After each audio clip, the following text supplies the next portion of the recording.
Hello students, welcome here to Advanced Accounting class. Friends, आज हम एक नया टॉपिक स्टार्ट करने जा रहे हैं, कैश फ्लो स्टेटमेंट। तो जो हमारा एनुअल 1 ईयर डिप्लोमा कोर्स है हार्ट्रॉन का, तो उसमें बहुत इंपॉर्टेंट पार्ट है जिसकी थ्योरी और प्रैक्टिकल के क्वेश्चन भी एग्जाम में आया करते हैं। और हमारे सिलेबस के जितने भी कंटेंट्स हैं तो उसको ये सभी वीडियोस आपको हमारे यूट्यूब चैनल पे मिल जाएंगे। तो हम सभी जो टॉपिक्स हैं वो सारे इसमें करने जा रहे हैं, जिसमें अभी हमारे कुछ पेंडिंग टॉपिक्स थे, cash flow statement, fund flow statement और ई गवर्नेंस डे भी है। तो इनको हम लेटर ऑन करेंगे। जितना भी हमारा हार्ट्रॉन का 1 ईयर डिप्लोमा है फाइनेंशियल अकाउंटिंग का, तो उसके सभी मॉड्यूल्स हम कवर कर रहे हैं। और ये बहुत अच्छी चीज़ है, स्टूडेंट्स बहुत अच्छा रिस्पॉन्स दे रहे हैं गूगल क्लासरूम में भी, व्हाट्सएप ग्रुप में भी। और स्टूडेंट्स बहुत अच्छे से लर्निंग कर रहे हैं, हमें अच्छा फीडबैक मिल रहा है स्टूडेंट्स का। ये बहुत अच्छी चीज़ है हमारे लिए भी। चलिए स्टूडेंट्स, सबसे पहले जानते हैं कैश फ्लो स्टेटमेंट के बारे में। Actually, till now, you have learned about the financial statement being primarily inclusive of position statement and income statement, showing the result of operational activities of an enterprise over a particular period. There is also a third important financial statement, which is cash flow statement. तो अभी तक हमने जितने भी income statements और financial statements के बारे में बात की है, फाइनेंशियल पोजीशन जानने के लिए, जैसे कि बैलेंस शीट और इनकम स्टेटमेंट जैसे कि प्रॉफिट एंड लॉस अकाउंट। तो इसी के साथ साथ जो थर्ड इम्पोर्टेंट स्टेटमेंट होती है वो है cash flow, which shows inflows and outflows of cash and cash equivalent. And this statement is usually prepared by companies, which comes as a tool in the hands of users of financial information to know about the sources and uses of cash and cash equivalents of an enterprise over a period of time from various activities of an enterprise. It has gained substantial importance in the last decade because of practical utility to the user of financial information. तो business के जितने भी हमारे cash का कैसे inflow हो रहा है, कैसे आउटफ्लो हो रहा है, कैश या कैश इक्विवेलेंट का, उसके बारे में हमें कैश फ्लो स्टेटमेंट बताता है। और ये स्टेटमेंट कौन प्रिपेयर करता है? कंपनीज प्रिपेयर करती है, जो which comes as a tool in the hands of users of financial information. जो हमारे जो जितने भी यूजर्स है फाइनेंशियल इंफॉर्मेशन के, उनको ये जानने के लिए to know about the source and uses. Source यानी कि कहाँ से हमारे कैश का इनफ्लो हो रहा है, और यूजेस यानी कि एप्लीकेशन ऑफ कैश, और कहाँ पे हमारे जो कैश या कैश इक्विवेलेंट है वो कहाँ पे अप्लाई कर रहे हैं, एग्जीक्यूट कर रहे हैं। तो जैसे हमारी बाकी फाइनेंशियल स्टेटमेंट्स बनाई जाती हैं, तो वैसे ही कैश फ्लो स्टेटमेंट भी हमारा एक वन ऑफ इम्पोर्टेंट।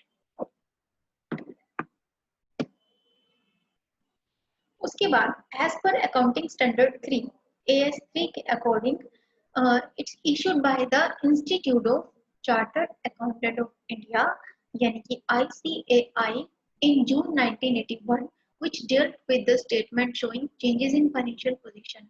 तो उस टाइम पे एक स्टेटमेंट जो थी, क्या हमारी एक आई फाइनेंशियल पोजीशन जानने के लिए, क्या उन्होंने इशू किया? That was fund flow statement, that has been revised, and now it deals with the preparation and presentation of cash flow statement.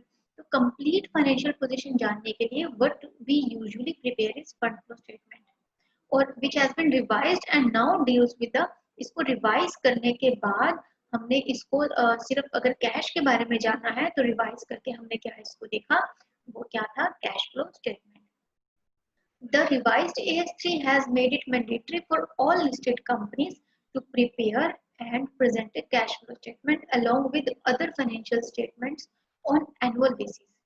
तो कैश फ्लो स्टेटमेंट जो था वो सभी के लिए मैंडेटरी है बनाने के लिए उस टाइम पे, ताकि वो अपने कैश के पोजीशन को बता सकें। Hence, it may be noted that fund flow statement is no more considered relevant in accounting and so not discussed। तो ऐसे ही जो वो फंड फ्लो स्टेटमेंट है उसको इतना इम्पोर्टेंस नहीं दिया गया जितना कि कैश फ्लो स्टेटमेंट को इम्पोर्टेंस दिया गया।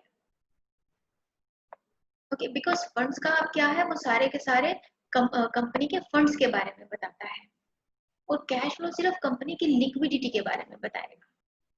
A cash flow statement provides information about the historical changes in cash and cash equivalent of enterprise by classifying cash into operating activities, investing activities and financing activities.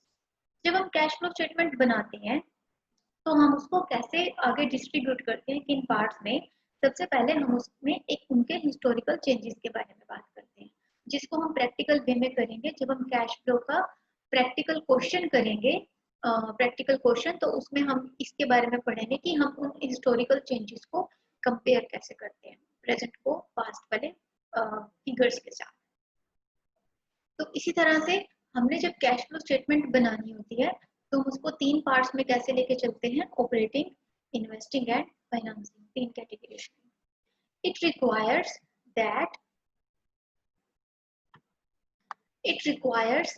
N enterprise should prepare a cash flow statement and should present it for each accounting period for which financial statements are presented. तो ये जरूरी है कि जो enterprise है इसको क्या prepare करना चाहिए, cash flow statement, and should presented for each accounting period. हर एक अकाउंटिंग पीरियड में हमें इसको प्रिपेयर करना चाहिए, for which financial statements are prepared, जिसके लिए फाइनेंशियल स्टेटमेंट्स जो है वो हमारी प्रेजेंट की जाती हैं. And in this chapter we'll discuss the technique and we'll explain the method of preparing cash flow statement for an accounting period. जब हम आगे पढ़ेंगे तो हम इसमें सारा पढ़ेंगे कि किन मेथड से ये हमारी स्टेटमेंट बनाई जाती है. ओके, तो अभी जो हमने डिस्कस किया वो क्या था,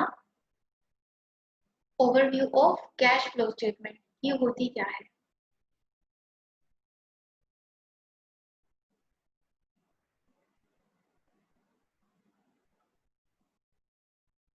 फिर आते हैं हमारे पास objectives of cash flow statement. अब इसको बनाने के क्या हमारे ऑब्जेक्टिव है, उद्देश्य क्या है, एम क्या है, क्यों हम बनाते हैं. A cash flow statement shows inflow and outflow of cash and cash equivalents from the various activities of company during the specified period. जो हमारी कैश फ्लो स्टेटमेंट है वो कैश के इनफ्लो आना और उसका जाना, आउटफ्लो, कैश या कैश इक्विवेलेंट. इसमें जो ये इक्विवेलेंट वर्ड आ रहा है बार बार, इट डिनोट्स टू जो हमारे कैश के इक्वल टर्म होती है. For example your bank balance is equal to this and your demand draft is also equal to this. हमारी कंपनीज की जो वेरियस एक्टिविटीज हैं उस स्पेसिफिक पीरियड में, फाइनेंशियल ईयर में कहाँ से हमें जो कैश है वो जनरेट हो रहा है. The primary objective of cash flow statement, सबसे पहला ऑब्जेक्टिव, सबसे main objective cash flow statement का क्या है, is to provide useful information about cash flows. अगर हम कैश फ्लोज की बात करें तो उसमें इनफ्लो और आउटफ्लो दोनों की बात करते हैं. Of an enterprise during a particular period under various heads, that is operating activity, investing and finance. तो जो पहला ऑब्जेक्टिव है हमारा कैश फ्लो स्टेटमेंट बनाने का, सबसे इम्पोर्टेंट वो है कैश के फ्लोज के बारे में जानना, इसका इनफ्लो और आउटफ्लो कैसे हो रहा है एक पर्टिकुलर पीरियड के दौरान. वेरियस हेड्स, इन तीनों को लेते हुए ऑपरेटिंग, इन्वेस्टिंग और finance. This information is useful in providing users of financial statements with a basis to assess the ability of enterprise to generate cash and cash equivalents and needs of enterprise to utilize those cash flows. This information is useful. ये information useful रहती है किसी लिए, in providing users of financial statements. जो हमारे financial statements के user होते हैं with the basis to assess the ability of enterprises.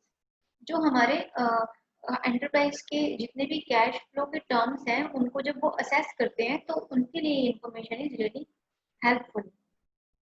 तो एंटरप्राइज के लिए ये to assess the ability of enterprise to generate the cash and cash equivalents and needs of the enterprise to utilise those cash flows.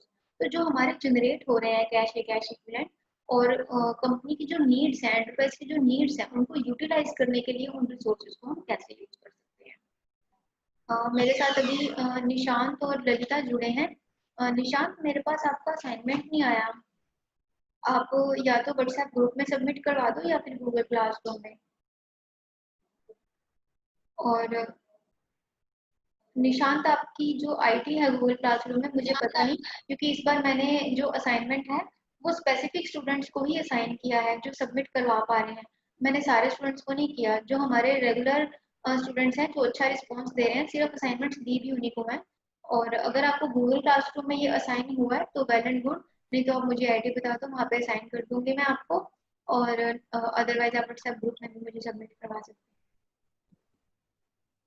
Objective में हम आगे पढ़ रहे थे, this information is useful in providing users of financial statement with a basis to assess ability to enterprise to generate cash and cash equivalent and need of enterprise to utilize those cash flows।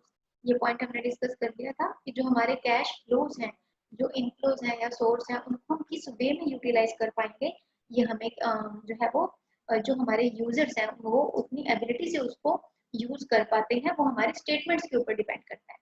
The economic decisions that are taken by users require an evaluation of the ability of an enterprise to generate cash and cash equivalents। तो जो हमारे economic decisions हैं basically that are taken by users require an evaluation of the ability of an enterprise to generate cash and cash equivalent and the timing and the certainty of their generation।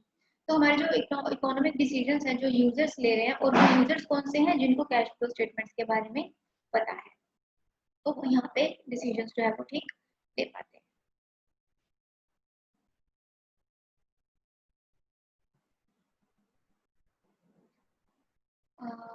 Nishant, आपने करवा दिया submit assignment? I have to submit assignment.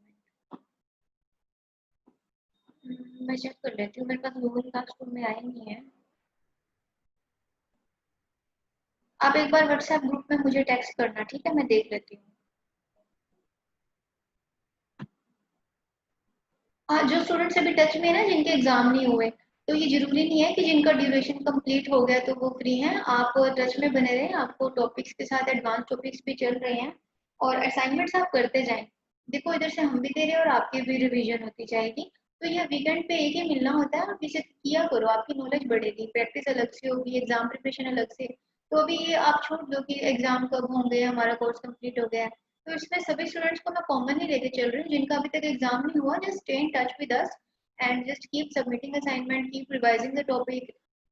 तो आप हमारे से जुड़े रहें, हम लोग भी कुछ ना कुछ नया आपको पढ़ाने की कोशिश करते हैं।